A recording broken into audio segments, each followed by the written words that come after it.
In the wake of the Kind's colonial expansion, the Ventrue of Europe had built themselves vast fortunes on the back of slavery and exploitation. Already parasites upon the mortal society, most of these kindred had no qualms about reaping the benefits of the inhumane treatment of other people under the banners of the European nations.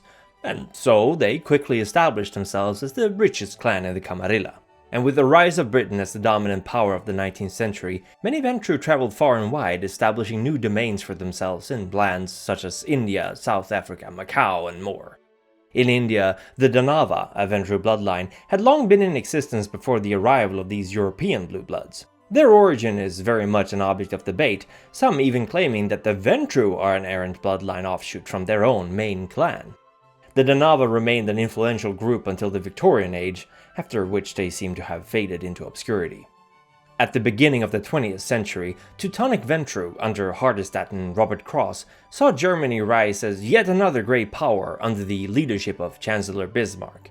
And although Bismarck managed a unification quite on his own, the Ventrue kept a close watch over him as the Sabbat and other backwards-thinking kindred tried to get rid of him.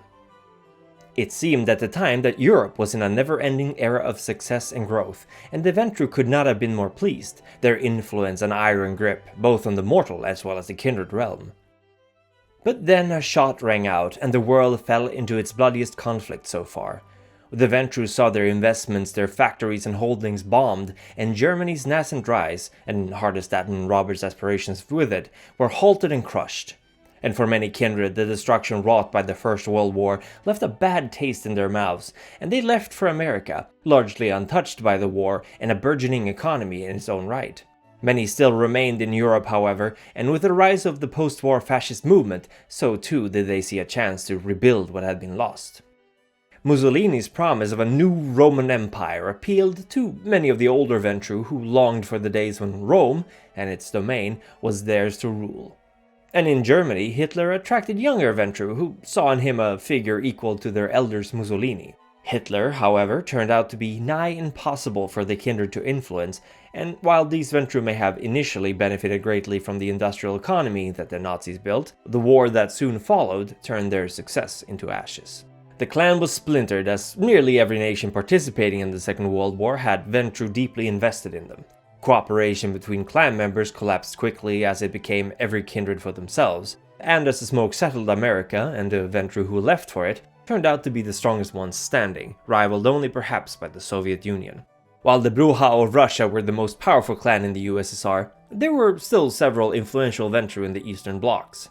But as the Iron Curtain fell and the Union dissolved, these Ventrue found themselves significantly weakened in comparison to their Western counterparts, and many of them have since then turned to organized crime to keep some semblance of power, intruding on Brujah turf and sparking bloody mob wars in their wake. And as the Red Scare grew in the US, the Ventrue found that they could quickly and easily rid themselves of uncooperative kind with mere insinuations and planted evidence, and they worked hard to weaken unions and other civil rights organizations, seeing them as a threat to their monolithic power. But with the Anarch rising in California, throwing the Camarilla out and establishing the Anarch Free States, not to mention many East Coast cities becoming bloody battlegrounds against the Sabbat, the Ventrue of America are becoming desperate. There are calls for unification, of a crusade if you will, against the enemies of their clan and sect. But few European Ventrue see a reason to pick up their swords once more, what with their own holdings being secure and all. Thus, some visionary blue bloods are seeking the true elders of their clan, the likes of Camilla, Mithras, or Lysander, in order to find strong leadership for a clan now fractured by infighting and petty conflicts of interest. Ventrue considered themselves ordained by Cain, well ordained anyway, to guide their sibling clans, quite similar to the divine right claimed by the feudal kings of Europe. Although the noblesse oblige that comes with it demands they do so not as tyrants, but as fair and benevolent rulers. For all kindred sworn to the Camarilla, the Ventrue amass power and influence in order to better serve them. Regardless of whether you buy this explanation or not, it is no lie that the Ventrue often go to great lengths to preserve the status quo of this particular house of cards. They prove, time and time again, that they truly believe in their sect. Naturally, this graciousness does not extend to those outside of the Camarilla, the Anarchs having thrown that particular baby out with the bathwater, and the Sabbat deserving nothing but the worst dealt to them. Dignitas is another concept uniquely Ventrue. Your Dignitas is the sum total of your existence and of your deeds, good or bad, honorable, dishonorable. Your reputation, your very name is defined by it, and while other clans may appreciate status, few pursue it with such intent as the Ventrue. The loss of Dignitas frightens some of them more than the threat of final death itself. For a clan so concerned with their lineage and history, becoming known as weak or impotent is a risk that could bring even the most cold-blooded patrician to the brink of frenzy. Dignitas is not scored in points, it is wholly intangible.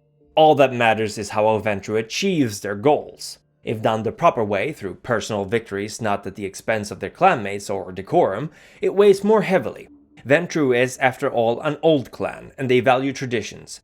Any Ventrue caught wrongfully accusing another of poor conduct or dishonorable practices may face severe repercussions should their falsehood come to light. Ventrue take their dignitas very seriously, and an insult to one's honor is not a slight easily brushed aside. Another Ventrue thing, the ethic of succor, demands that any Ventrue aid another if they are threatened. This tradition is rarely broken, often begrudgingly upheld, but some Ventrue are capable of arguing around it, convincing the rest of their clan that their resources are best served not thrown at a lost cause. Still, no Ventrue ought to willingly deny another succor, because to do so is not only to incur their wrath, but also ensure that when they are in danger, their fellow Ventrue will remember this slight.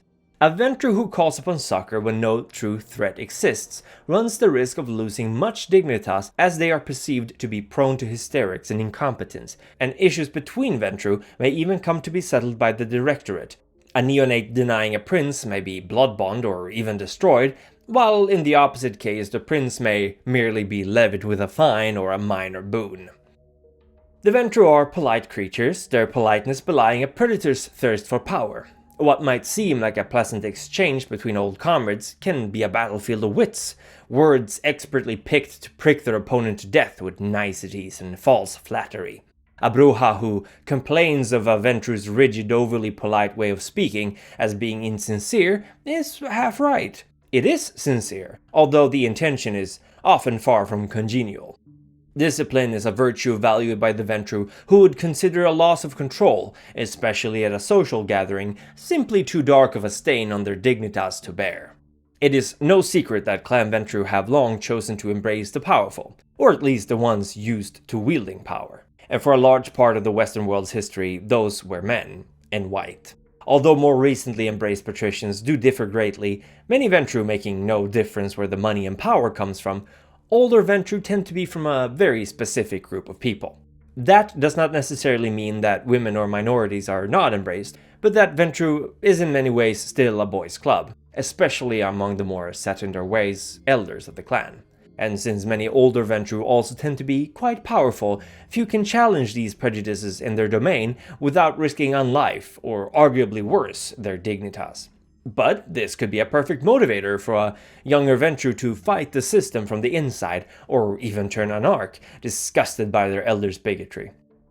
Ventrue generally care much more for institutions and ideas than they do for the individual. To others this appears cruel and unusual, but to the Ventrue, used to carefully maintaining and pruning noble families like prized hounds, it ultimately matters very little if a few people happen to die in the process of maintaining something greater.